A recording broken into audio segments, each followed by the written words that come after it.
Seja muito bem-vindo a mais um Encontro com a Palavra. Iniciamos este curso com o estudo do livro de Gênesis. E hoje iniciaremos o estudo do último livro da Bíblia, o livro do Apocalipse. Muitos dos nossos ouvintes esperaram por esse livro desde que começamos a estudar a Bíblia. Existem várias razões para o livro do Apocalipse, entre todos os 66 livros da Bíblia, ter sido colocado como último livro. Uma das razões é que este é o livro mais difícil de ser entendido. O requisito básico para entender o Apocalipse está nos outros 65 livros da Bíblia. Veremos o porquê daqui a pouco. Outra razão por que este é o último livro da Bíblia é porque existem duas áreas de verdade sobre a qual não entenderíamos nada se não fosse o livro do Apocalipse. A palavra grega Apocalipse significa remover ou retirar o véu. O conceito é o seguinte: existem milhões de coisas por trás do véu, pesado, e você nunca descobriria quais são elas. Deus, portanto, remove o véu, de forma que vejamos o que está por trás dele. Tecnicamente, uma revelação é algo que você só sabe porque Deus tirou o véu. As duas áreas que seriam difíceis de se entender sem uma revelação é a maneira como a Bíblia começa e termina. A Bíblia começa com o livro de Gênesis, que significa começo. O livro de Gênesis tem a ver com o começo de tudo. Deus humilhou Jó, um grande pensador e homem espiritual, com a pergunta: onde você estava quando lancei os alicerces da terra? Responda-me, se é que você sabe tanto. Como é que Jó poderia saber? Ele estava lá quando tudo aconteceu? Como Jó ou qualquer outra pessoa poderia saber tanto assim sobre a criação? Ninguém estava lá. Nenhum cientista poderia saber. Para um cientista dar o seu parecer sobre um evento, ele tem que estar no local do evento, observar o fenômeno e fazer experimentos. A partir daí, ele pode tirar conclusões. A questão da criação, como um ato de Deus, foge do alcance de um cientista. Um filósofo pode filosofar a respeito do começo de tudo. Depois de um ano estudando filosofia, o curso foi concluído com a seguinte frase: eu não sei, você não sabe, ninguém sabe. Mas é inteligente pensar sobre isso. O filósofo dá sua opinião sobre a criação, reflete sobre o fenômeno e conclui com a visão agnóstica sobre o assunto. Ninguém sabe nada sobre isso, mas é bom pensar sobre o assunto. Tem uma pessoa que pode falar com propriedade sobre o assunto. Essa pessoa é o profeta que recebeu uma revelação da parte de Deus. Você pode dizer que não existe esse negócio de revelação. É aí que a fé entra. É sua opção crer que a Bíblia é uma revelação de Deus, ou que ela tem a revelação de Deus. Muitos creem que ela é uma revelação de Deus. A palavra revelação envolve todas as maneiras pelas quais um homem pode se comunicar com Deus. A palavra inspiração é um termo que especifica a maneira pela qual Deus se comunica com um homem através da Escritura. Nesse contexto, a Bíblia é tida como sendo uma revelação especial de Deus. Lendo a Bíblia, descobrimos que ela começa com um profeta dizendo: tive uma revelação de Deus. Deus tirou o véu e me mostrou como tudo começou. Se não fosse assim, nós jamais saberíamos como tudo começou. Se não fosse assim, nós jamais saberíamos. O mesmo se aplica ao fim de todas as coisas. O que vai acontecer? Como podemos conhecer o futuro? Só podemos conhecer o futuro se Deus nos revelar. Por isso a Bíblia termina com um profeta, o apóstolo João, e ele diz: eu, João, irmão e companheiro de vocês no sofrimento, no reino e na perseverança em Jesus, estava na ilha de Pátimos por causa da palavra de Deus e do testemunho de Jesus. No dia do Senhor, que é o primeiro dia da semana, achei-me no Espírito e ouvi por trás de mim uma voz forte, como de trombeta, que dizia: escreve, pois, as coisas que você viu, tanto as presentes como as que acontecerão. A Bíblia começa com uma revelação de como tudo começou e termina com uma revelação de como tudo vai acabar. Antes de começarmos o estudo deste livro, quero passar uma tarefa para você. A parte mais importante do nosso curso vai começar daqui a pouco. Depois, quando você terminar o curso conosco, vai começar o seu próprio estudo da Bíblia. Agora pegue uma folha de papel e faça uma coluna. Coloque um título para esta primeira coluna. Escreva: sinal. Preste atenção no início do livro do Apocalipse. Diz assim: revelação de Jesus Cristo, que Deus lhe deu para mostrar aos seus servos o que em breve há de acontecer.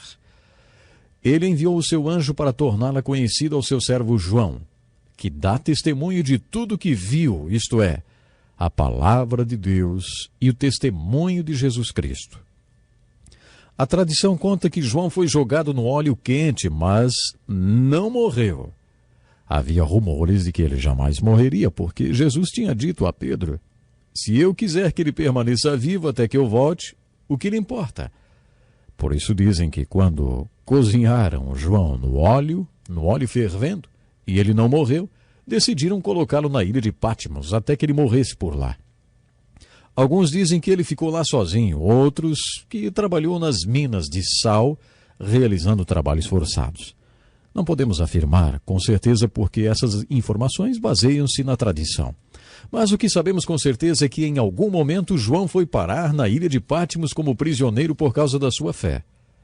Sabemos disso porque foi o que ele declarou no primeiro capítulo do seu livro. João recebeu uma revelação de Jesus Cristo. Deus tirou o véu e revelou a João alguma coisa. Atente para o detalhe que João não fala revelações no plural, mas no singular. Revelação de Jesus Cristo. Não houve várias revelações, apenas uma.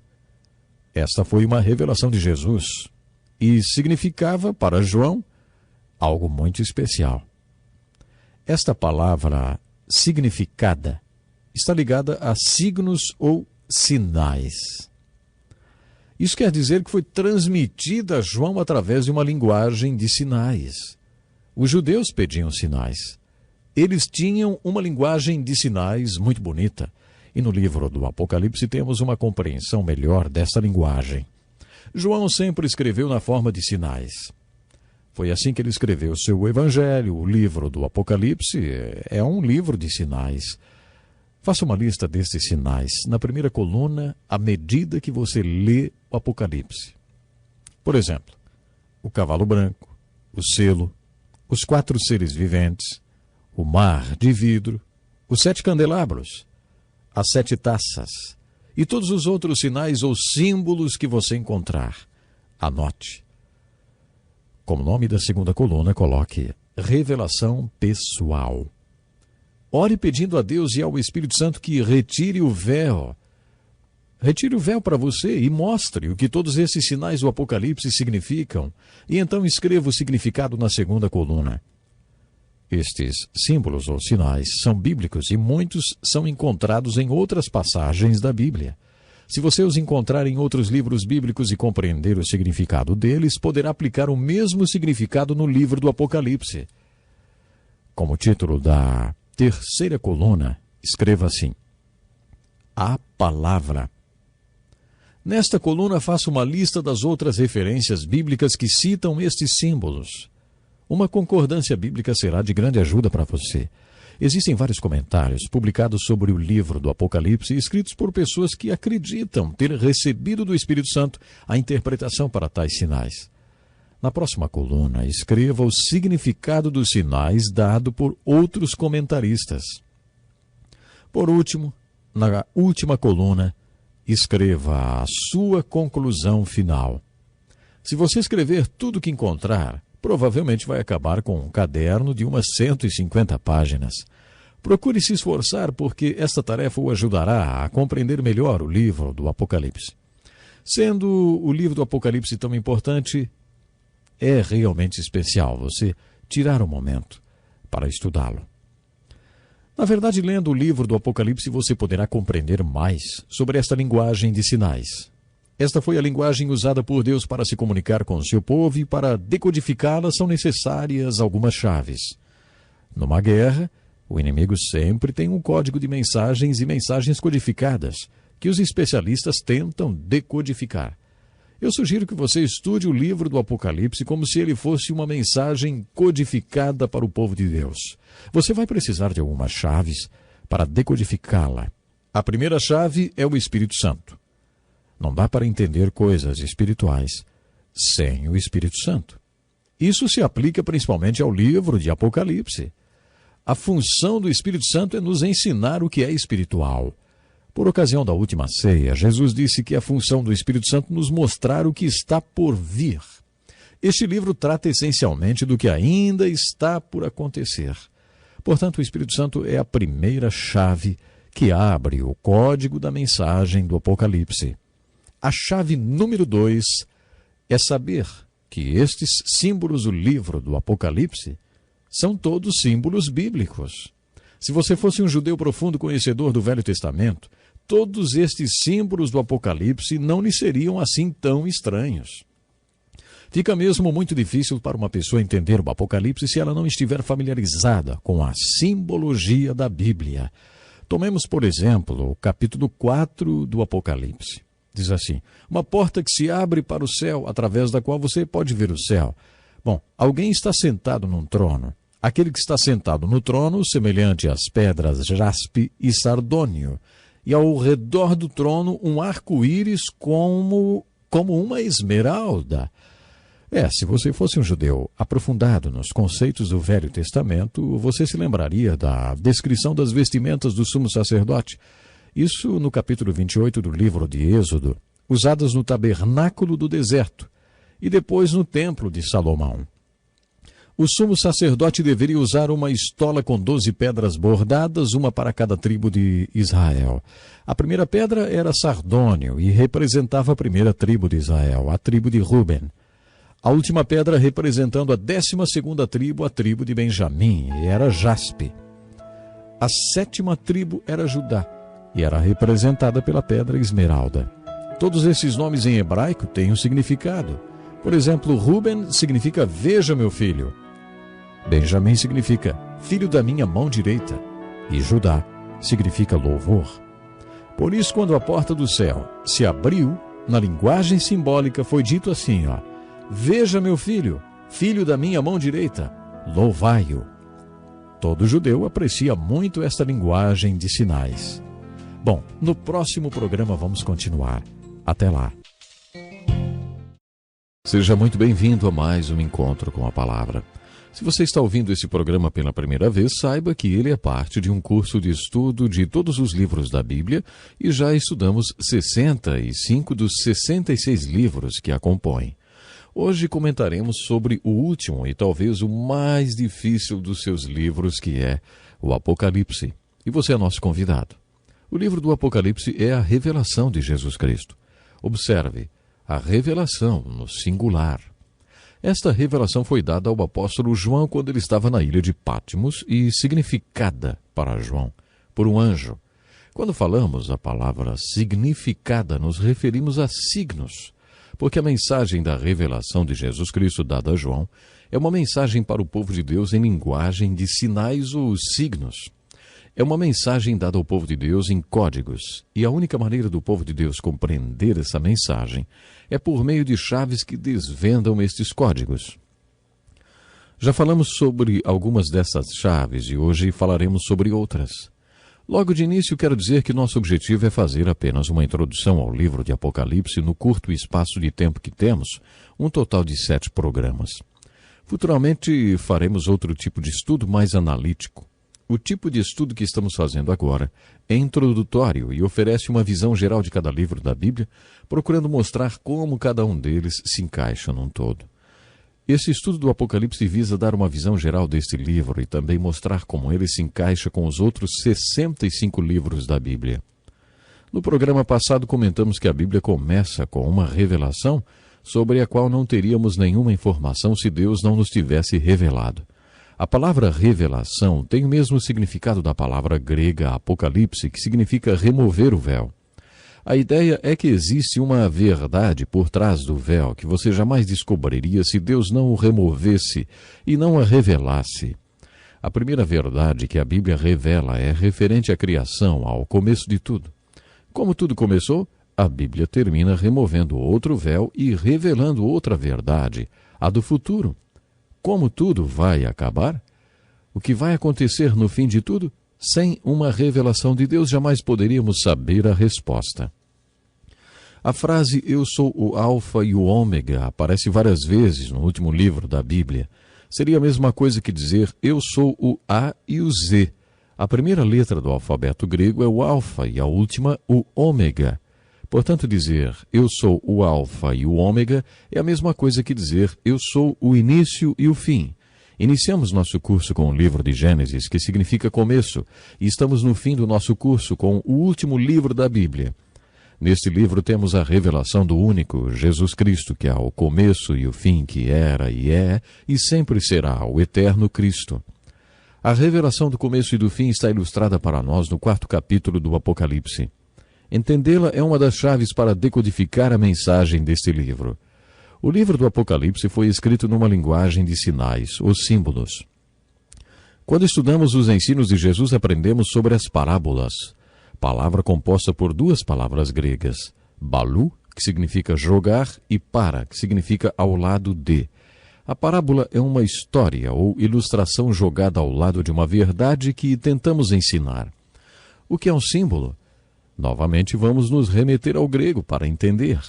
Esta palavra também é composta pela palavra balo, que significa jogar. Só que agora vem acompanhada por um símbolo que significa do outro lado. Com o símbolo você tem uma ilustração ou uma história jogada do outro lado, com o objetivo de fazer você entender a verdade que está sendo ilustrada ou ensinada. O autor vai jogar estas ilustrações na nossa frente, diante das nossas mentes, para ilustrar uma verdade. O Apocalipse é um livro cheio de símbolos, verdades e ilustrações jogados diante das nossas mentes, porque o seu objetivo é revelar Jesus Cristo como ele era, como ele é e como ele sempre será. A primeira chave que mencionamos é o Espírito Santo. Não conseguimos entender nenhuma verdade espiritual sem o Espírito Santo. Isso é particularmente verdadeiro em relação ao livro do Apocalipse. Não conseguiremos entender a revelação do futuro sem a chave mestre, ou o Espírito Santo. De acordo com Jesus, a principal função do Espírito Santo é nos revelar as verdades espirituais referente ao que está para acontecer. João 16. Por isso, no que concerne ao futuro e aos fatos espirituais que ainda não se cumpriram, precisamos da chave mestra, o Espírito Santo. Com a chave mestra, o Espírito Santo, a próxima coisa que precisamos é perceber que todos os símbolos do Apocalipse são símbolos bíblicos. A chave para entender estes símbolos bíblicos é buscar outras ocorrências dele nas Escrituras. Se entendermos os significados destes símbolos em outras passagens da Bíblia, as chances de entendermos o significado deles no livro do Apocalipse serão bem maiores. Tendo isto em mente, comentaremos sobre o tema do Apocalipse e o começo e o fim. O sumo sacerdote no tabernáculo, no deserto e no templo de Salomão usava a estola sacerdotal, bordada com pedras que representavam as tribos de Israel. Essa ilustração está registrada no capítulo 4 do Apocalipse. Quando a porta do céu se abriu, foi visto um trono, e sobre ele alguém sentado com aspecto semelhante às pedras jaspe e sardônio. Também havia um arco-íris ao redor do trono, como uma esmeralda. Estas pedras preciosas eram joias que representavam as 12 tribos de Israel. Cada nome de tribo possui um significado, e a primeira joia representava a tribo de Ruben. A primeira tribo, que significava "Veja, meu filho". A última das 12 tribos era Benjamim, que significa "o filho da minha mão direita". A esmeralda representava a tribo de Judá, que significa louvor. Portanto, no capítulo 4 do Apocalipse, na visão do céu e do trono, nesta linguagem de sinais, a mensagem era: "Veja, meu filho, o filho da minha mão direita, louvai-o". Nos capítulos 4 e 5 observamos um louvor e uma adoração muito bonitos, e que Deus, o Pai, transfere o centro da adoração no céu dele para seu filho, o Cordeiro, com a aparência de ter sido sacrificado. Deus está dizendo: adorem meu filho por causa do que ele foi, do que ele é e do que ele sempre será. Adorem meu filho. Estou explicando isso para mostrar que os símbolos do Apocalipse são símbolos bíblicos e que é importante conhecer o significado destes símbolos bíblicos.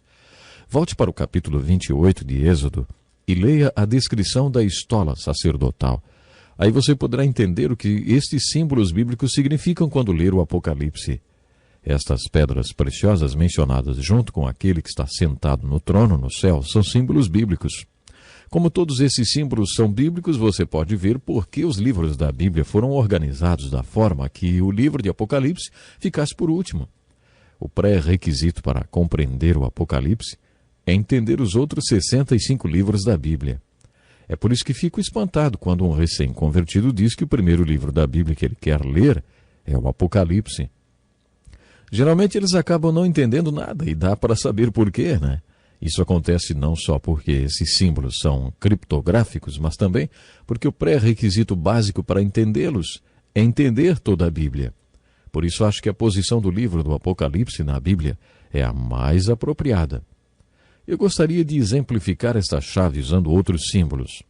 Observe, por exemplo, os seguintes versículos, Apocalipse 1:4, 4:5 e Apocalipse 5:6, que mencionam os 7 Espíritos de Deus. Diz assim: João, às 7 igrejas da província da Ásia, a vocês graça e paz da parte daquele que é, que era e que há de vir, dos 7 Espíritos que estão diante do seu trono. Do trono saíam relâmpagos, vozes e trovões. Diante dele estavam acesas 7 lâmpadas de fogo, que são os 7 Espíritos de Deus.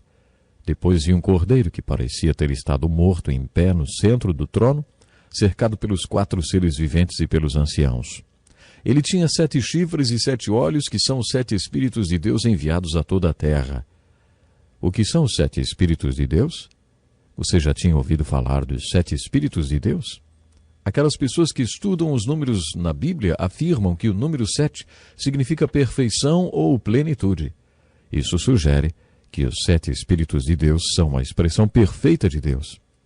Entretanto, muitos estudiosos acreditam que a expressão os 7 Espíritos de Deus nos remete às profecias de Isaías. Em Isaías 11, versículos 1 e 2, o príncipe dos profetas apresenta a profecia dos 7 Espíritos de Deus, cumprida pelo apóstolo João no Apocalipse. Um ramo surgirá do trono de Jessé, e das suas raízes brotará um renovo. O Espírito do Senhor repousará sobre ele. 1. O Espírito que dá sabedoria. Aí temos o 2. O entendimento. 3. O Espírito que traz conselho. 4. E poder. 5. O Espírito que dá conhecimento. 6. E temor do Senhor. Com estes são 7. Isaías estava falando que o Messias viria e quando ele viesse seria a expressão completa de Deus, que na sua essência é um Espírito. De acordo com Isaías, Jesus Cristo exemplificaria esse perfil de 7 características de uma vida que é verdadeiramente cheia do Espírito e controlado por ele. Vocês já sabem que gosto de encerrar nossa aula lançando um desafio. Como o nosso tempo hoje já acabou, deixo com vocês o seguinte desafio. Na sua opinião, o que é um crente cheio do Espírito? O que é um pastor cheio do Espírito? Muitas pessoas responderiam minha pergunta dizendo que uma pessoa cheia do Espírito é aquela que talvez fale em línguas. Para mim, uma pessoa verdadeiramente cheia do Espírito ou controlada pelo Espírito é aquela pessoa que, pela graça de Deus, demonstra estas 7 manifestações espirituais, descritas no Apocalipse pelo apóstolo João e pelo profeta Isaías, no capítulo 11 de sua profecia, como os 7 Espíritos de Deus. A descrição perfeita destes 7 Espíritos, como Isaías profetizou, é a vida de Jesus Cristo. Quando o apóstolo Paulo ordenou: não se embriaguem com vinho, que leva à libertinagem, mas deixem-se encher pelo Espírito, ele estava falando sobre sermos iguais a Cristo. Por causa de alguns excessos, muitos seguidores de Cristo têm medo de ser crentes cheios do Espírito. Mas vocês acham que alguém deveria se sentir intimidado de manifestar estas 7 qualidades espirituais descritas pelo apóstolo João e pelo profeta Isaías? Então, o desafio é exatamente esse. Descubra exatamente o que é ser cheio do Espírito Santo. Você não gostaria de ser como Jesus Cristo? Você não acha que todos nós devemos procurar ser como Cristo?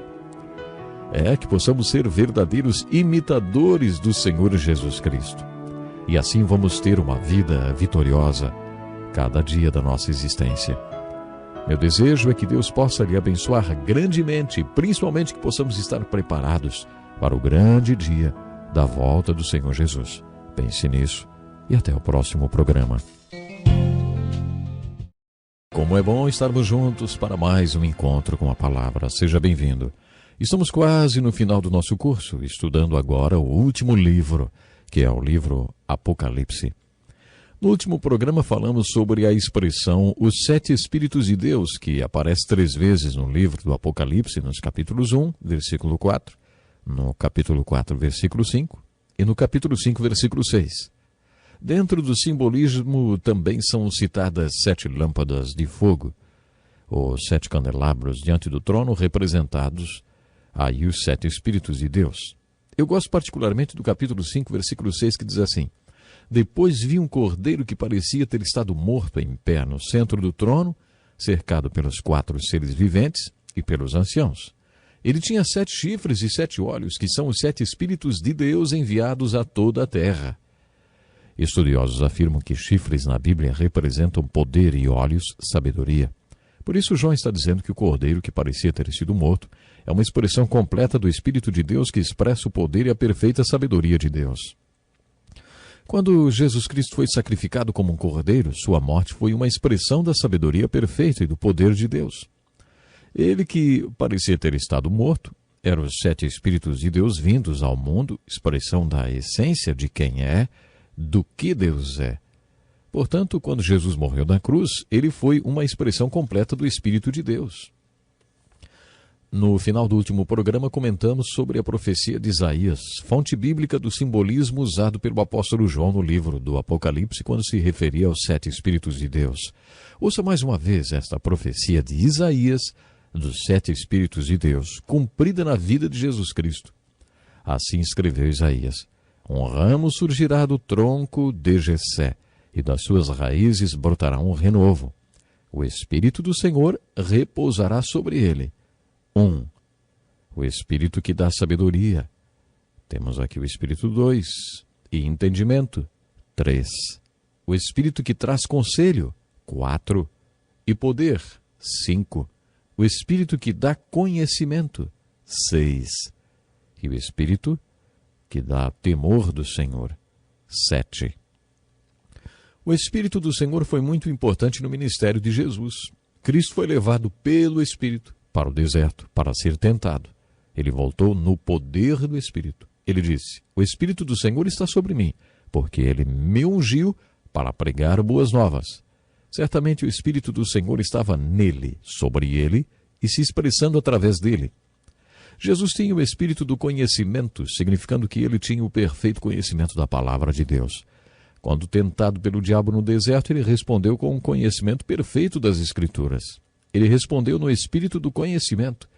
Ele também tinha o espírito de entendimento, conforme ele ensinou na parábola do semeador. A palavra de Deus tem poder, mas este poder só será manifestado se compreendermos a palavra e deixarmos que ela penetre em nossas mentes. A sabedoria é a aplicação do conhecimento e não apenas o entendimento do conhecimento. É a sabedoria na prática. Jesus tinha o espírito da sabedoria porque ele viveu a palavra de Deus.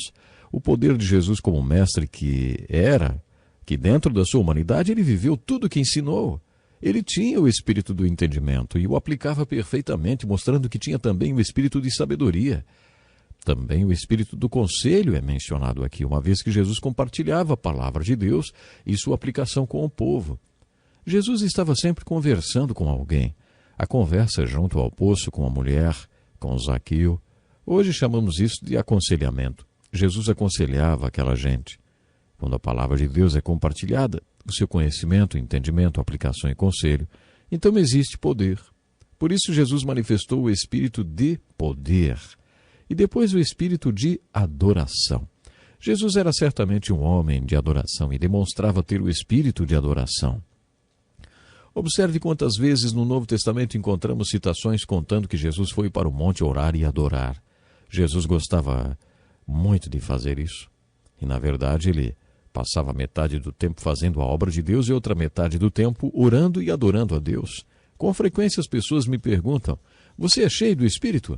Minha resposta é: nem sempre. E você é?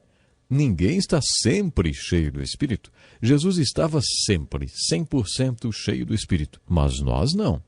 Deveríamos estar, poderíamos estar, mas não estamos. As pessoas não entendem bem essa questão.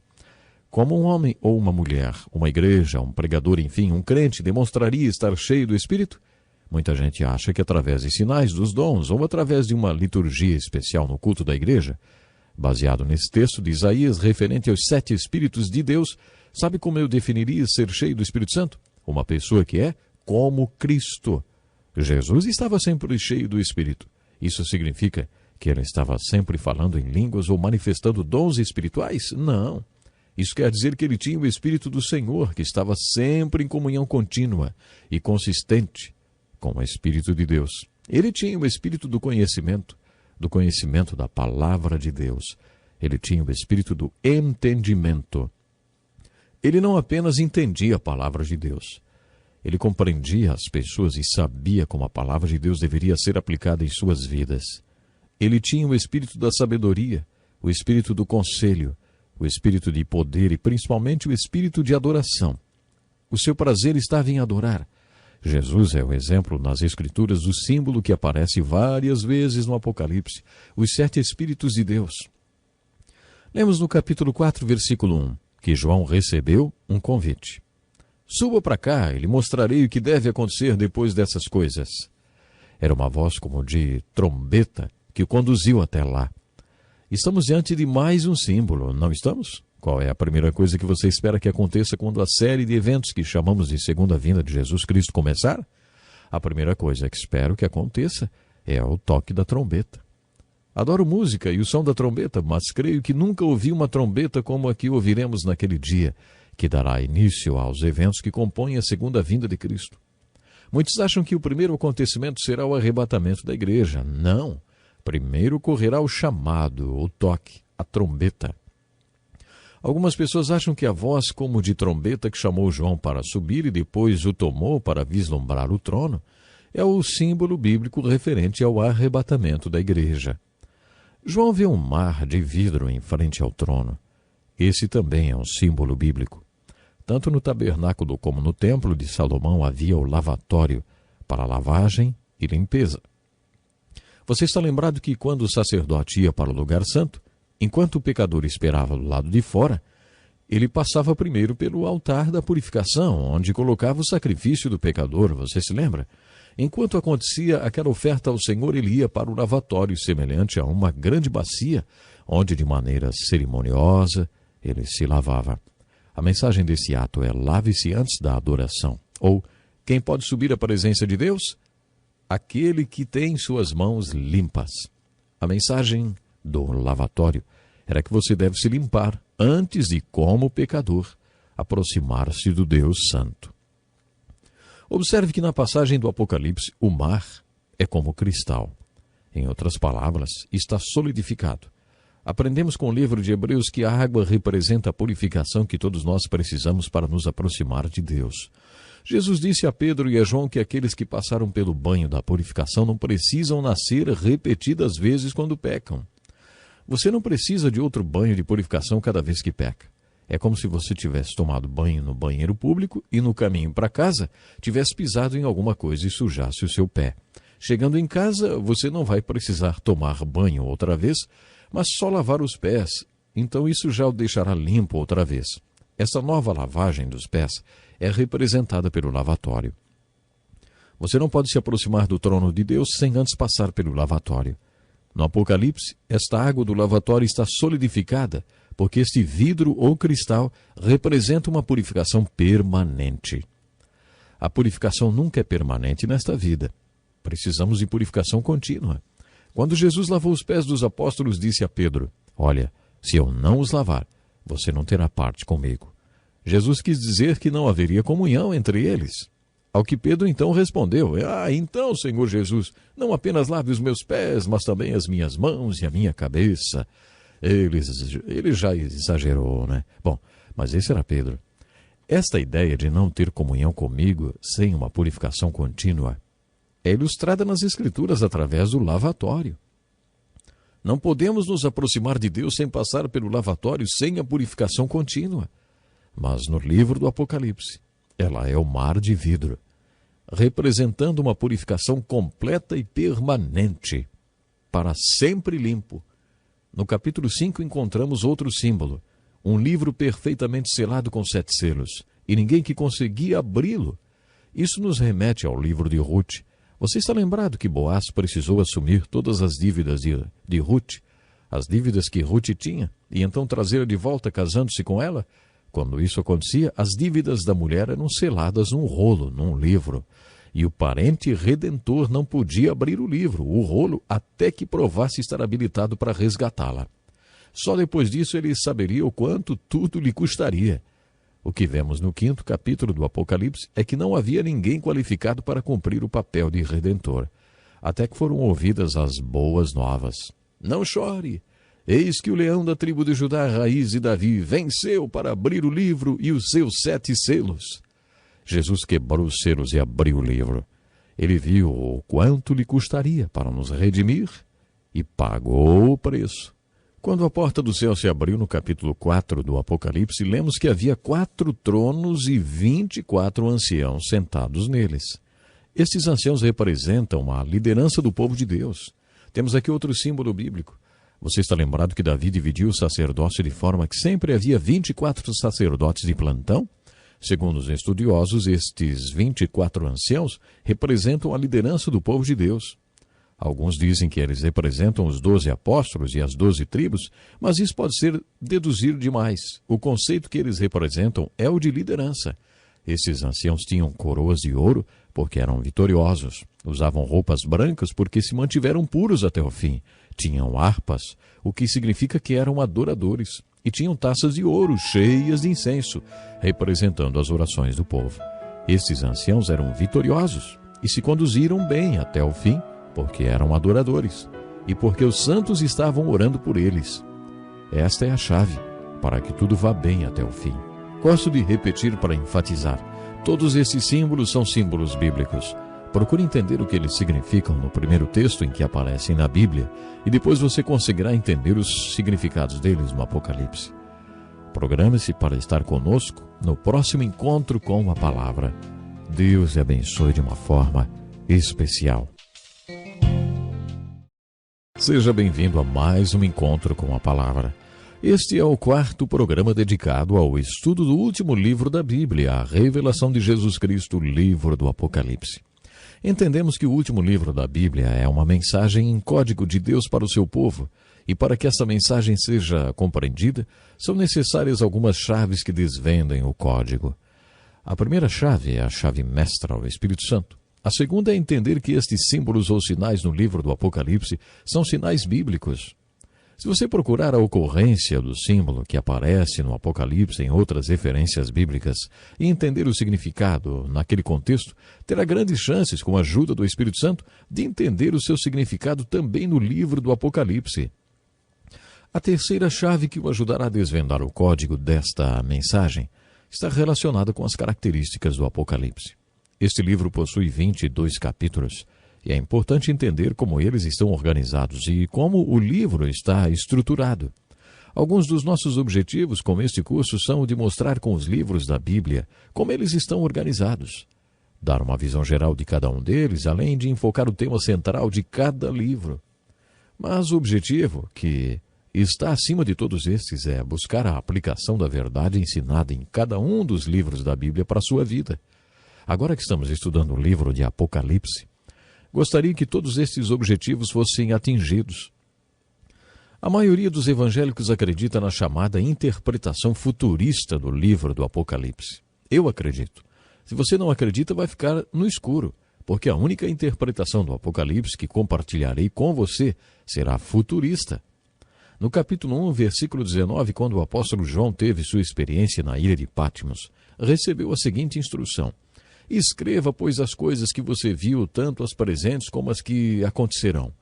Este versículo nos mostra qual é a característica básica deste livro, e estava ordenando que João escrevesse tudo o que viu. Esta experiência de João na ilha de Patmos foi impressionante. Todos os grandes homens de Deus na Bíblia tiveram uma experiência marcante com ele. Jacó lutou com um anjo. Enquanto Isaías tinha seus momentos devocionais no templo, houve um grande terremoto. Foi então que ele viu o rei sobre o altar. Isaías viu o Senhor.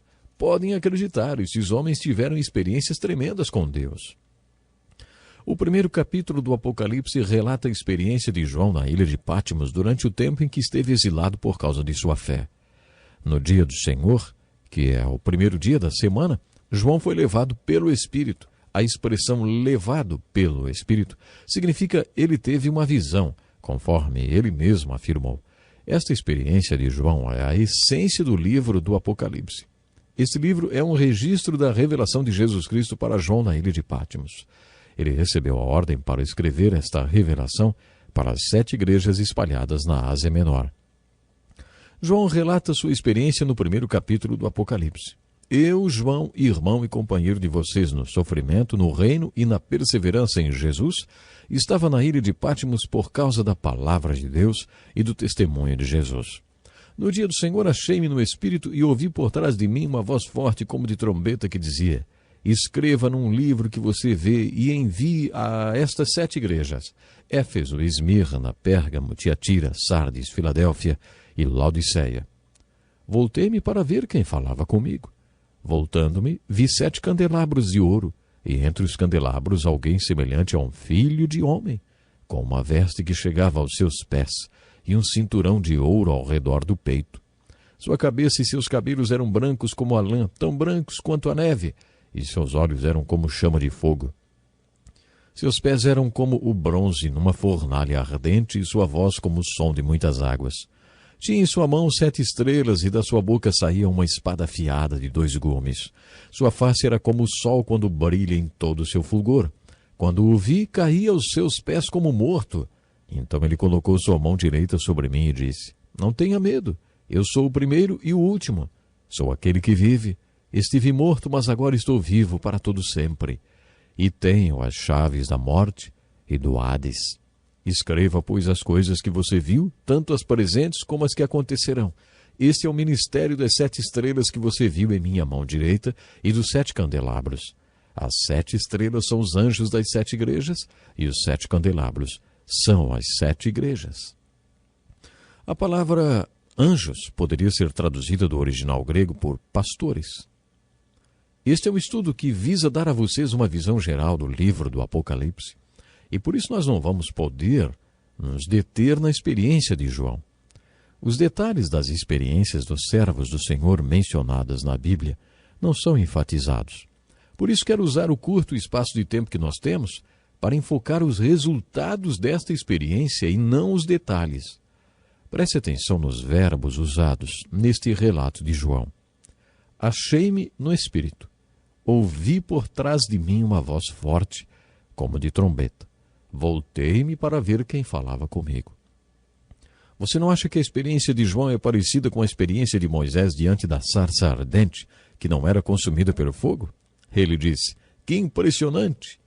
Pensou: por que a sarça não se queima? Vou ver isso de perto. Quando o Senhor viu que Moisés ia se aproximar para ver, ele se revelou para Moisés e falou com ele face a face, como se fosse de homem para homem. Poderíamos dizer que o simbolismo destes episódios é que o pré-requisito para ter uma experiência profunda com Deus é voltar-se para Ele, ir até Ele, aproximar-se. Peçam um pedido intenso, e lhes será dado. Busquem uma busca intensa, e encontrarão. Batam, e a porta lhes será aberta, pois todo o que pede recebe, o que busca encontra, e aquele que bate, a porta será aberta. João estava numa ilha. Não sabemos por quanto tempo ele ficou lá, mas ele se virou como Moisés fez no deserto. Ele se virou para ver de onde vinha aquela voz que falava com ele. Ele se virou e a voz falou. Observe os verbos que João usou para descrever o que aconteceu. Voltando-me, vi. Quando o vi, caí aos seus pés como morto. Todos que veem Deus, não importa se lutando com um anjo ou num redemoinho, ou num terremoto ou no templo, não importa os detalhes, quando veem Deus, todos ficam sem palavras para se expressar e ficam impressionados com a majestade dele. Também ficam sem palavras para expressar a consciência do seu próprio pecado. Santo, santo, santo é o Senhor dos exércitos. A terra inteira está cheia da sua glória. Foi assim que Isaías se sentiu. Ai de mim, estou perdido, pois sou um homem de lábios impuros e vivo no meio de um povo de lábios impuros. Foi assim que Isaías se sentiu quando viu o Senhor. Com João foi a mesma coisa. Quando ele viu a Cristo, o Cristo eterno, ele caiu aos seus pés como se estivesse morto. Jesus nos chamou para morrermos para nossos próprios planos, vontade e querer e vivermos para Ele. Quando João caiu aos seus pés como morto, Jesus colocou sua mão sobre ele e disse: "Não tenha medo, eu sou o primeiro e o último." O Espírito Santo precisa fazer uma obra na vida de uma pessoa para depois, como resultado desta obra, Jesus se tornar o primeiro na vida dela. Jesus disse a Nicodemos: "Digo-lhes a verdade. Ninguém pode ver o reino de Deus se não nascer de novo. Ninguém pode entrar no reino de Deus se não nascer da água e do Espírito. Só mesmo quem nasceu de novo pode ter um relacionamento íntimo com Jesus." Imagine a cena. O Cristo ressurreto, o Cristo eterno, colocando a mão sobre João e dizendo: "Eu sou o primeiro." Muitos acreditam que o apóstolo João estava terminando a primeira parte de sua missão quando registrou aquela experiência. A ordem foi: "Escreve, pois, as coisas que você viu." Depois ele ouviu: "Escreve isto, pois estas palavras são verdadeiras e dignas de confiança." João deveria escrever sobre as coisas que existiam nas 7 igrejas. Estas igrejas Éfeso, ou Efésios, Esmirna, Pérgamo, Tiatira, Sardes, Filadélfia e Laodiceia, eram as igrejas que existiam naquele tempo. As cartas para estas 7 igrejas estão nos capítulos 2 e 3. Por isso, muitos acreditam que João acabou a segunda parte da sua missão depois que escreveu as cartas para as igrejas registradas nos capítulos 2 e 3. As cartas para as 7 igrejas na Ásia Menor deveriam ser lidas como uma oração e aplicadas de maneira devocional na vida da igreja e em nossa vida particular. O autor destas cartas não foi um instrumento para escrever como foram os autores das cartas de Efésios, Colossenses, Filipenses, Tiago e 1 e 2 Pedro, que também foram cartas a igrejas. Desta vez o autor foi o próprio Cristo vivo e ressurreto. Era o Cristo ressurgido falando com João e através de João para aquelas igrejas. Algumas destas cartas foram finalizadas com as palavras: "Aquele que tem ouvidos, ouça o que o Espírito diz às igrejas." No capítulo 1, lemos que João viu 7 candelabros de ouro e Cristo no meio deles. Onde Cristo está hoje? Você está lembrado que os sábios do Oriente também fizeram esta pergunta? Onde está o Rei dos Judeus? A resposta é: ele está no meio das igrejas. Apesar dessas igrejas terem vários problemas, o Cristo vivo e ressurreto está no meio das igrejas e tem uma mensagem para elas. Para a igreja de Éfeso, Jesus disse: "Você abandonou o seu primeiro amor." Isso me intriga porque quem tomava conta desta igreja era Timóteo. Paulo disse em suas cartas que Timóteo era um pastor cheio de amor e por isso foi enviado por Paulo para cuidar da igreja. É interessante observar que a igreja pastoreada por Timóteo tivesse que ouvir essa repreensão, né? Arrependa-se e pratique as obras que praticava no princípio. Se não se arrepender, virei a você e tirarei o seu candelabro do lugar dele.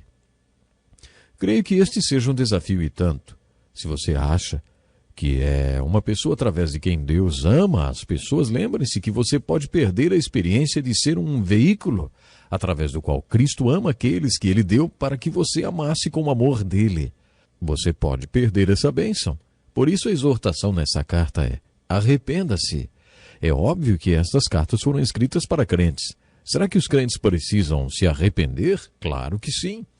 Você não se arrepende apenas uma vez. Precisamos nos arrepender sempre. Por causa desta necessidade de constante arrependimento, Jesus instituiu a Santa Ceia, ou a Eucaristia, a Ceia do Senhor. Não importa o nome dado, a instrução é para que durante a observação desse ato de adoração instituída pelo Senhor, haja um autoexame e arrependimento dos pecados conhecidos e também dos desconhecidos, que impedem a nossa comunhão com Jesus. Que pena, o tempo já acabou. Deixa um desafio. Leia os capítulos 2 e 3 do Apocalipse, as cartas às igrejas. Esteja conosco para o próximo programa. Deus lhe abençoe. Seja muito bem-vindo a mais um encontro com a palavra. Estamos quase no final do estudo de todos os livros da Bíblia. E mesmo que hoje seja a primeira vez que você participa desse programa, eu o desafio a juntar-se a nós. Nunca é tarde demais para começar a estudar a Bíblia, a Santa Palavra de Deus. No final do último programa, comentamos sobre as cartas às 7 igrejas do Apocalipse, nos capítulos 2 e 3. Alguns estudiosos acreditam que estas 7 igrejas, além de serem igrejas que existiram realmente, são também um retrato da igreja hoje. O livro do Apocalipse é fascinante, muito profundo e uma fonte inesgotável de ensino. Procure se lembrar que não é uma questão de ser uma mensagem para a igreja que ficou no passado ou para a igreja de hoje. Geralmente são para as duas. Quando estudamos as 7 igrejas, observamos que as características daquelas igrejas servem para retratar as características da igreja de hoje. Os que concordam com esta ideia acreditam que a carta à igreja de Laodiceia representa as igrejas dos tempos modernos. A igreja de hoje é morna, sem entusiasmo, muito rica, que acha que não precisa de nada. E não sabe que espiritualmente é miserável, pobre, cega e nua. A exortação à igreja de hoje é: você deve se sentir com roupas brancas. Você deve se arrepender e ser purificada pelo fogo do castigo da perseguição para que fique pura como ouro. Está nesta carta, que é a passagem tão conhecida de todos nós: repreendo e disciplino aqueles que eu amo. Por isso seja diligente e arrependa-se. O Cristo ressurreto está dando uma mensagem bem direta para a igreja de Laodiceia. Olha, eu a amo demais para permitir que você continue a ter comigo esta relação indiferente. Por isso estou batendo a porta da sua vida. Estes problemas que você não consegue resolver, sou eu batendo na sua porta. Veja o que há por trás das tempestades e dos problemas que você não consegue resolver. Eu estou batendo a porta da sua vida porque amo você. Abra a porta da sua vida e me convide para entrar no seu coração e nas áreas mais importantes da sua vida para que tenhamos comunhão. Depois que João transcreve as cartas para as 7 igrejas, ele conclui a segunda parte de sua missão. Para muitos, a parte mais importante desta missão começa no capítulo 4. No capítulo 1, João registrou sua experiência e o que viu. Nos capítulos 2 e 3, ele registrou a situação das igrejas através das cartas para elas. Mas a partir do capítulo 4, João iniciou outra parte de sua missão. Suba para cá e lhe mostrarei o que deve acontecer depois dessas coisas. A maior parte do Apocalipse refere-se ao que vai acontecer no futuro. A partir do capítulo 4 até o final do livro, todo o seu conteúdo é referente ao futuro. Esta característica é uma das chaves que nos ajudará a compreender o livro do Apocalipse. Para enfocar melhor a chave de número 4, que nos ajudará a decodificar a mensagem do Apocalipse, precisamos entender a cronologia dos capítulos 6 ao 19. Os capítulos 4 e 5 são relativamente fáceis. Eles possuem uma linguagem de sinais muito bonita relacionada à adoração no céu. Estes 2 capítulos são os meus preferidos do livro do Apocalipse. Eles são absolutamente belos, repletos de revelações sobre o céu. Já no capítulo 6, o tom muda e o livro se torna mais difícil de ser compreendido. Conheço vários pastores que, quando começam a pregar sobre o Apocalipse, se saem muito bem no princípio. Eles falam da experiência de João, uma bênção para todos que leem. Depois falam sobre as cartas para as igrejas, sobre como são semelhantes às outras cartas às igrejas do Novo Testamento, e como são repletas de aplicações práticas. Eles gostam de dissertar bastante sobre o capítulo 2 e 3. Uma vez, eu estava dando um estudo sobre Apocalipse e uma senhora me perguntou: escuta, você vai falar sobre alguma coisa além do capítulo 3? Estou começando a ficar cansada dessas cartas às igrejas. Quando chegamos no capítulo 6, fica difícil interpretar o texto. Conheço um pastor que estava dando um estudo sobre o Apocalipse já pela metade do capítulo 7. Ele estava lendo uma passagem e todo mundo acompanhava a leitura na própria Bíblia. Quando ele terminou, perguntou: e vocês querem saber o que tudo isso significa? Todo mundo olhou para ele e alguém disse: não entendi nada. Achei tão franca a resposta. Realmente, depois do capítulo 6, é muito difícil interpretar esse livro. peça ao Espírito Santo para ajudar você a interpretar essa parte difícil do Apocalipse. Procure entender a cronologia existente nos capítulos 6 a 19. A série de eventos que compõem a segunda vinda de Cristo abrange um período muito longo. Existe muito tempo envolvido desde o primeiro acontecimento até o último. A duração desse tempo depende da interpretação e da ordem cronológica que você adota. Estes eventos precisam ser organizados em ordem cronológica, mas isso é muito difícil de ser feito. De qualquer forma, independentemente da ordem que você acha que eles vão acontecer, o tempo de duração da sequência desses eventos é muito longo. Dentro deste leque de eventos que compõem a segunda vinda de Cristo existe a chamada Grande Tribulação, que durará 7 anos e constitui-se um dos eventos mais rápidos. Jesus falou no Sermão do Monte das Oliveiras, em Mateus capítulo 24 e 25, sobre uma grande tribulação. Porque haverá então grande tribulação como nunca houve desde o princípio do mundo até agora, nem jamais haverá. Se aqueles dias não fossem abreviados, ninguém sobreviveria, mas por causa dos eleitos, aqueles dias serão abreviados. Houve períodos na história da igreja que o sofrimento foi tão grande que alguns pensaram que já era grande tribulação. Talvez se você tivesse passado por alguma guerra, rodeado de fome, perseguição e matança, você também acharia que estava vivendo a grande tribulação. Mas quando Jesus descreveu a grande tribulação, ele afirmou que se aqueles dias não fossem encurtados milagrosamente, não sobreviveria ninguém. Você já assistiu a algum filme que tenta retratar o fim do mundo? Eu vi o filme The Day After. Este filme tenta retratar o que seria um holocausto termonuclear. Poderíamos dizer que este filme dá uma ideia da grande tribulação. A grande tribulação é o assunto dos capítulos 6 a 19 de Apocalipse. Alguns estudiosos acreditam que ela durará 7 anos. Os capítulos 6 a 19 enfocam este período. A grande tribulação está ilustrada nesta parte do Apocalipse através dos julgamentos. No capítulo 6, lemos sobre a abertura do primeiro selo. E toda vez que um selo é aberto, um julgamento terrível e impressionante acontece. Depois acontecem os julgamentos das trombetas. 7 trombetas, e isso quer dizer que é um julgamento completo e perfeito. Cada vez que uma trombeta toca, acontece um julgamento. Os selos são abertos no capítulo 6, as trombetas tocam nos capítulos 8 e 9. Depois, no capítulo 16, temos 7 taças e todas elas derramam.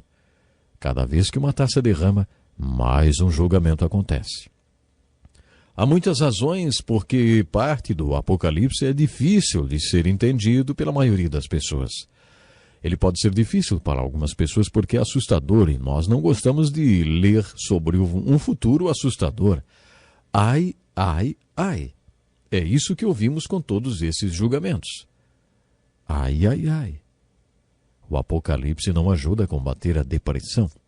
Por favor, não recomende a leitura do Apocalipse para ninguém que esteja sofrendo de depressão. Este não é um livro muito animador. Um dos fatores que dificultam a leitura do Apocalipse é saber se estes 3 tipos de julgamentos dos selos, das trombetas e das taças são 3 períodos distintos de julgamento. Eles são consecutivos, mas separados? Será que estes períodos de julgamento vão piorando? Difícil afirmar. Eu pessoalmente acho que os julgamentos são consecutivos e que ficarão mais intensos no decorrer dos 7 anos de duração da grande tribulação. Se você acha que está complicado, agora é que as coisas começam a ficar difíceis. Há informações ou comentários sobre os 3 tipos de julgamentos, sobre a descrição deles. Os capítulos 7, 10 a 15 e 17 a 19 não estão em ordem cronológica. Imagine que você, que não é muito familiarizado com óperas, assista à apresentação de uma ópera.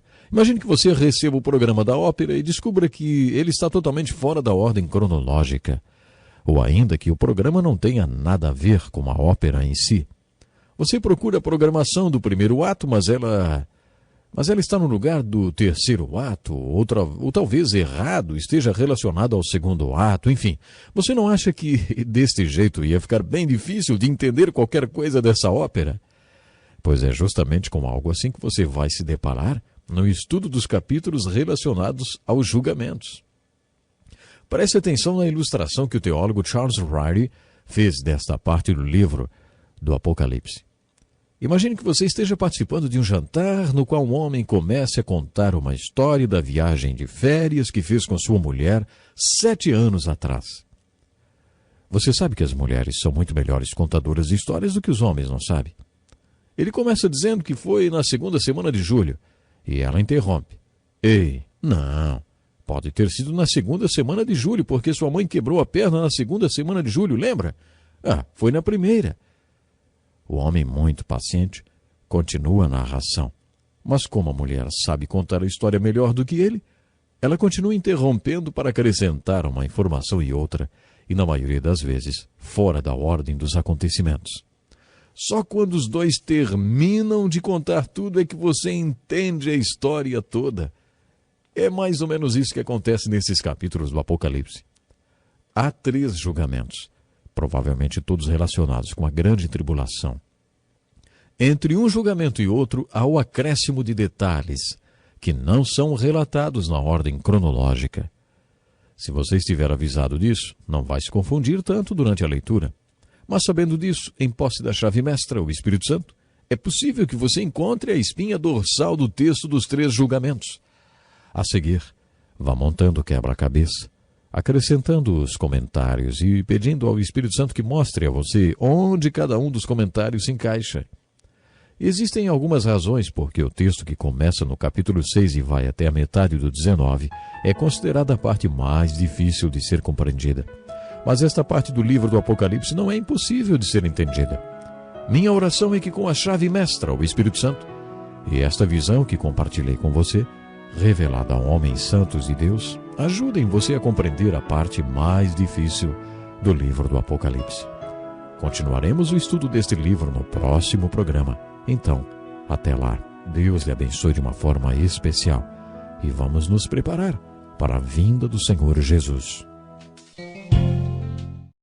Seja muito bem-vindo a mais um encontro com a palavra. Para algumas pessoas, os últimos programas parecem ser o fim de uma longa jornada. No encontro com a palavra, desenvolvemos um estudo introdutório e panorâmico de todos os livros da Bíblia, buscando uma aplicação devocional, pessoal e prática de tudo que aprendemos. Iniciamos o curso com o livro de Gênesis e no próximo programa, depois de 358 aulas, finalizaremos o nosso estudo de toda a Bíblia. Que vitória! Mas ainda não acabamos. Este é o penúltimo programa. Portanto, abra sua Bíblia para estudar o Apocalipse, o livro da revelação de Jesus Cristo. Esse curso não tem a pretensão de dar uma visão profunda dos livros da Bíblia, porque é um curso introdutório e panorâmico. Nosso objetivo é que ele sirva de estímulo para que você comece a ler e estudar a Bíblia sozinho. Este é o objetivo do programa. O que realmente importa é que você busque a palavra de Deus e que Deus abra a palavra para você. Vamos voltar ao livro do Apocalipse. Já comentei que o livro do Apocalipse é como se fosse uma mensagem codificada de Deus para seu povo, e para decodificar esta mensagem você precisa de algumas chaves. A chave mestra é o Espírito Santo. A segunda chave é saber que todos os sinais, símbolos ou signos que aparecem no Apocalipse são bíblicos. A terceira chave é a própria estrutura do livro do Apocalipse, a forma como ele é organizado. João recebeu uma missão dividida em 3 partes. A primeira parte foi: escreve, pois, as coisas que você viu. No capítulo 1, João relatou sua experiência na ilha de Patmos. E nos capítulos 2 e 3, João escreveu as cartas para as 7 igrejas, cumprindo a segunda parte da sua missão. Depois ele recebeu outro comando: suba para cá, lhe mostrarei o que deve acontecer depois destas coisas. A revelação agora estava relacionada a coisas futuras. E essa parte da missão de João foi do capítulo 4 até o final do livro. Foi a parte mais difícil de sua missão. A próxima chave tem a ver com a estrutura e a organização do Apocalipse. Entender como os capítulos de 6 a 19 foram organizados. Isso é muito difícil e por isso gastamos tanto tempo no último programa falando sobre este assunto. Se você entendeu tudo o que falei no último programa, vai gostar da próxima chave. Compreender a cronologia dos fatos e dos julgamentos descritos nos capítulos de 6 a 19 é descobrir a espinha dorsal desse texto. É muito difícil ensinar sobre o Apocalipse sem usar um quadro de anotações. Bom, mas em relação a conhecer a cronologia, a ordem destes acontecimentos, devemos ser humildes e nos lembrar do que Jesus disse, né? Quanto ao dia e à hora ninguém sabe, nem os anjos dos céus, nem o Filho, senão somente o Pai. De acordo com Jesus, ninguém sabe o dia nem a hora do fim. Nem os anjos, nem mesmo o Filho de Deus, apenas o Pai sabe. Pense bem nisso. Se os anjos não sabem, se o Filho de Deus não sabe, se apenas o Pai sabe, quem somos nós para querer saber quando tudo vai acontecer? Você acha que não precisamos ser humildes a respeito da cronologia dos eventos relatados no Apocalipse? Podemos ser dogmáticos e fazer afirmações enfáticas a respeito da existência dos fatos. Mas devemos ser bem humildes e admitir que não temos como descobrir quando tudo vai acontecer, porque Jesus falou que não nos compete saber os tempos e as estações desses eventos. Um desses eventos é o arrebatamento da igreja, depois a grande tribulação sobre a terra e a segunda vinda de Cristo, quando ele voltará para a terra com sua igreja para reinar. Muitos acreditam que o reino de Jesus sobre a terra durará mesmo 1000 anos.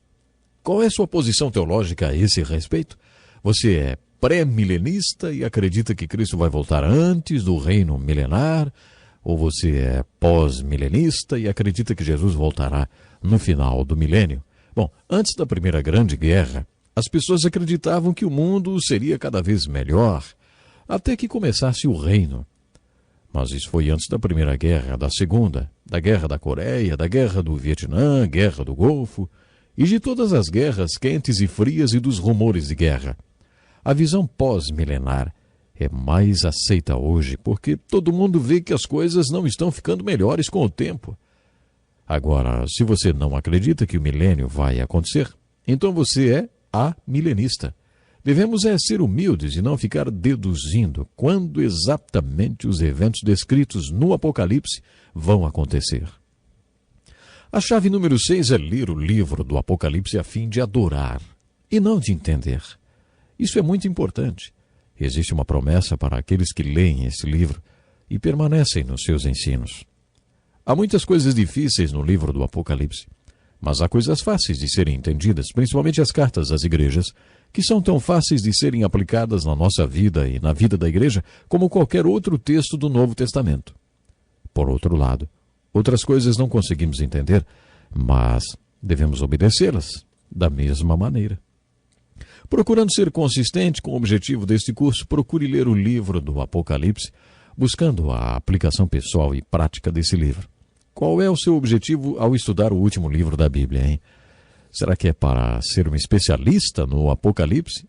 Sabemos que todos os símbolos deste livro podem ser interpretados porque o anjo explicou a João que cada um deles tinha um significado. Pense nisso. Gostaria de ser um mosquitinho para ver o anjo explicando a João o significado de todos estes símbolos. É claro que deve ter sido uma experiência e tanto para aquele profeta. Tanto foi que 2 vezes, uma no capítulo 19, versículo 10, e outra no capítulo 22, versículo 8 e 9, João caiu aos pés do anjo e adorou aquele que interpretou todos os símbolos para ele. Fica fácil entender porque João quis adorar o anjo que o ajudou a entender este livro. O anjo disse: "Não faça isso. Sou servo como você e seus irmãos, os profetas, e como os que guardam as palavras deste livro. Adore a Deus." O Evangelho de João é todo dedicado a dizer quem é Jesus. Mas, de acordo com este anjo, o Evangelho de João não é o único livro da Bíblia a falar sobre Jesus Cristo. Como já destaquei várias vezes, Jesus abriu as Escrituras para os apóstolos quando lhes disse, no capítulo 24 de Lucas, que tudo que foi escrito na lei, os profetas e os salmos, tudo converge para ele. A Escritura foi um livro fechado para os apóstolos até que Jesus compartilhou a revelação do livro santo com eles. A Escritura se abriu para os apóstolos quando Jesus lhes contou que ele é o propósito e o espírito de toda profecia A mesma verdade que este anjo estava compartilhando com João e que serviu como uma chave para a compreensão do último livro da Bíblia e de todos os seus outros livros também. Vocês não acham que esta é uma ótima descoberta a respeito das profecias? Poderíamos achar que João tinha compreendido toda a mensagem, mas um pouco mais tarde, no capítulo 22, a gente lê o seguinte, ó. Eu, João, sou aquele que ouviu e viu estas coisas. Tendo-as ouvido e visto, caí aos pés do anjo que me mostrou tudo aquilo para adorá-lo. Mas ele me disse, não faça isso, sou servo como você e seus irmãos, os profetas, e como os que guardam as palavras deste livro. Adore a Deus. Isso determina claramente o propósito da leitura do Apocalipse, que absolutamente não é entender, mas ver Jesus. Por isso, adore o Jesus que você vê e adore a Deus. Caia com o rosto em terra, como João fez no primeiro capítulo do Apocalipse, e adore a Deus. Adore a Deus e não a interpretação sobrenatural, profunda e bela da linguagem de sinais da revelação de Jesus Cristo. Quem pode dizer que é um especialista no livro do Apocalipse? O propósito da leitura deste livro não é formar doutores no livro do Apocalipse, mas ver Jesus, que é o espírito e o propósito de toda a profecia, e depois adorar a Deus. Deixe que o Apocalipse aumente o seu temor e adoração a Deus. Esta é a sexta chave que o ajudará a entender o Apocalipse. A chave número 7 é fazer a você mesmo a pergunta: por que Deus revelou estas coisas a respeito do futuro? Por que Deus remove o véu? Por que Deus nos revelou como foi a criação? Não foi porque Ele nos devia alguma explicação. Deus não precisa prestar conta a nós sobre o que vai acontecer. Ele não tem de nos informar o que vai acontecer no futuro para que tudo aconteça. Afinal, por que Deus no livro de Gênesis nos contou como foi a criação e como vai ser o futuro no livro do Apocalipse? Observe isso. Por toda a Escritura, encontramos informações sobre o futuro que nos desafiam a viver uma vida santa e de temor a Deus, uma vez que tudo ao nosso redor vai ser consumido. Jamais se renda, meu irmão. Jamais admita a derrota. Continue trabalhando firme na obra do Senhor, porque o seu trabalho não será em vão. Meus queridos, nós já somos filhos de Deus, mas o que seremos no futuro ainda está para ser revelado. Tudo o que sabemos é que quando Ele for revelado, seremos como Ele, porque o veremos como Ele realmente é. Todo aquele que carrega esta esperança deve se manter puro, deve tentar viver uma vida pura, assim como Cristo é puro. 2 Pedro 3, 1 Coríntios 15, 1 João 3. Sabe, a aplicação parece ser a seguinte: à luz de tudo que estava por trás do véu, referente ao que está por acontecer, qual é o tipo de vida que devemos ter nesse mundo? Que tipo de pessoas devemos ser? Essa é a lição e a aplicação que deve ficar em nossas mentes quando lemos o livro de Apocalipse. Lembre-se que o propósito de Deus com o livro do Apocalipse não foi nos tornar doutores em assuntos futuristas. Deus quer que a nossa vida hoje seja transformada diante de tudo que Ele revelou no último livro da Bíblia. Você sabia que muita gente já se converteu a Cristo por causa do livro de Apocalipse? Muitas passagens deste livro que falam sobre o futuro e sobre o que vai acontecer no mundo têm sido usados por Deus de maneira poderosa para que pessoas creiam em Cristo Jesus. Muitos crentes têm sido desafiados e edificados pela leitura deste livro e por passagens do Apocalipse. Bom, mas infelizmente, o tempo de hoje já se foi. Como sempre, eu deixo um desafio. Ao ler o livro do Apocalipse, pergunte a Deus por que Ele está revelando para você como será o fim da história da humanidade e a segunda vinda de Cristo. Este é um assunto para você ter em mente até o nosso próximo encontro com a palavra, e eu estarei esperando por você. Deus lhe abençoe grandemente e que o Senhor nos ajude a estarmos preparados para o grande dia, o dia da sua vinda. Até o próximo programa. Seja bem-vindo a mais um encontro com a palavra. Não fique preocupado não, esse não é o último encontro com a palavra, mas a última das 365 aulas dedicadas ao estudo introdutório e panorâmico de todos os livros da Bíblia. Iniciamos o curso com o livro de Gênesis e, com a aula de hoje, finalizaremos o estudo do último livro da Bíblia, o livro do Apocalipse. Gostaria de agradecer a todos que têm participado assiduamente dos nossos programas. Não importa de quantas aulas você já participou, lembre-se que este é um estudo introdutório e panorâmico dos livros da Bíblia. Nosso objetivo é desafiá-lo a estudar a Bíblia em profundidade e fazer com que a palavra de Deus entre na vida dos ouvintes e os ouvintes entrem na palavra de Deus.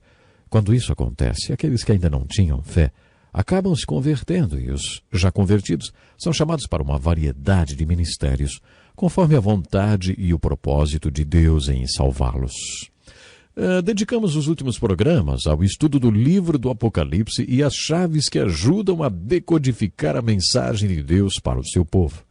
Uma das chaves é tomar cuidado quando olhamos por trás do véu e vemos o que vai acontecer na vida eterna. A Bíblia fala sobre a vida além da sepultura usando uma linguagem de sinais e símbolos. O que a palavra de Deus quer dizer quando Deus nos fala sobre o céu e o inferno, ruas de ouro e fogo eterno? Afinal, o que tudo isso significa? Se Deus não nos revelar como será a vida eterna, não temos como descobrir. Não temos nenhuma informação sobre como será a vida eterna, porque não temos nenhuma comunicação com essa dimensão da vida. Jesus esteve lá e voltou para que pudéssemos saber como é. Mas ele teve de usar símbolos, porque afinal, nunca fomos lá e não temos nenhuma referência para nos ajudar a entender o mundo além da sepultura, no céu ou no inferno. Se você quer realmente saber como vai ser a vida no futuro, não estude o livro do Apocalipse com uma ideia pré-concebida. Vamos supor que alguém que você sabe que não tinha fé já tenha ido para outra dimensão. Imagine o caso de uma viúva. Ela pode ter a tendência de ler tudo sobre o Apocalipse, sempre imaginando como tudo se relaciona com seu falecido marido. Se você tenta dizer à pessoa o que significam todos os símbolos, ela diz: "Não, isso não é verdade, porque senão como ficaria o meu marido?"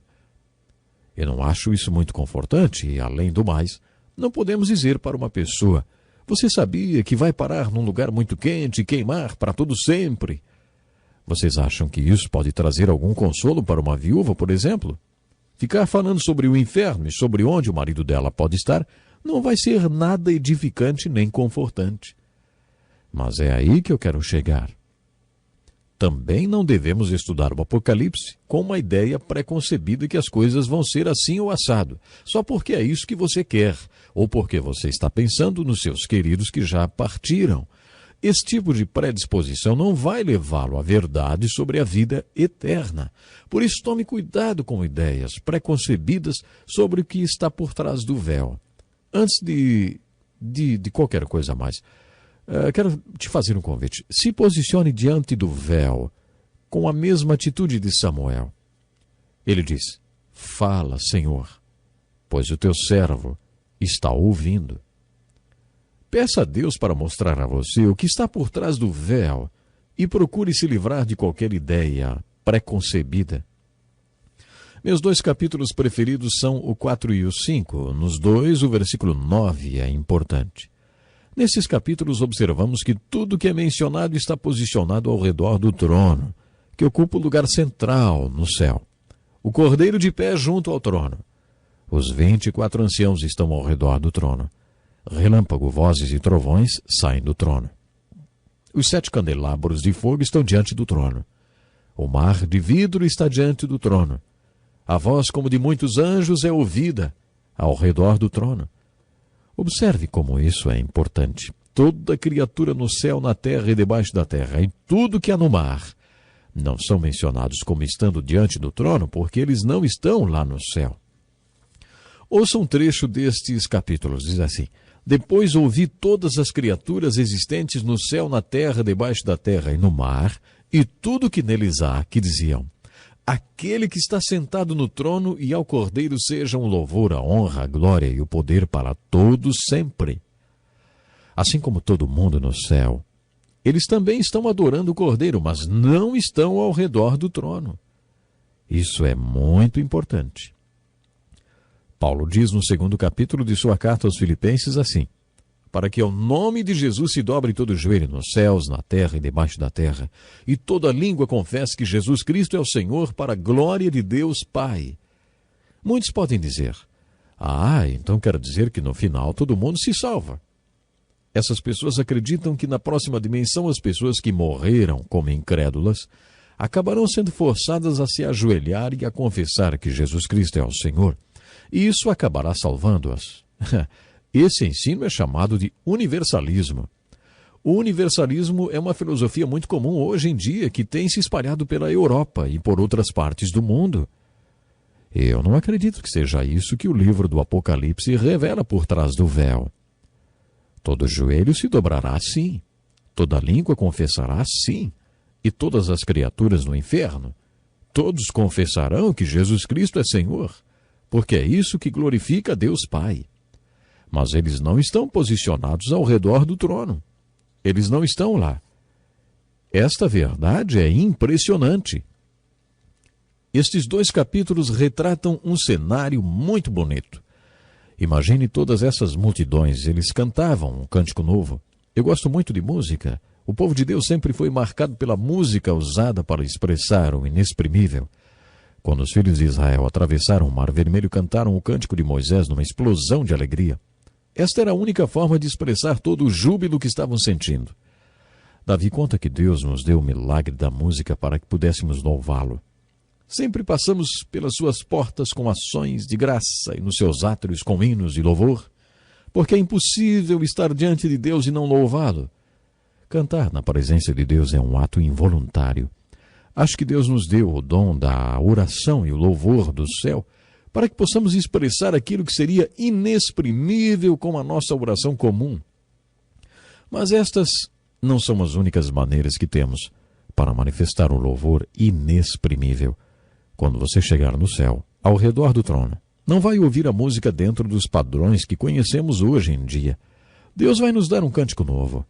Eu amo música. E mal posso esperar para experimentar esse tipo de música na vida eterna e cantar de uma maneira ainda desconhecida por todos, que expressará o inexprimível.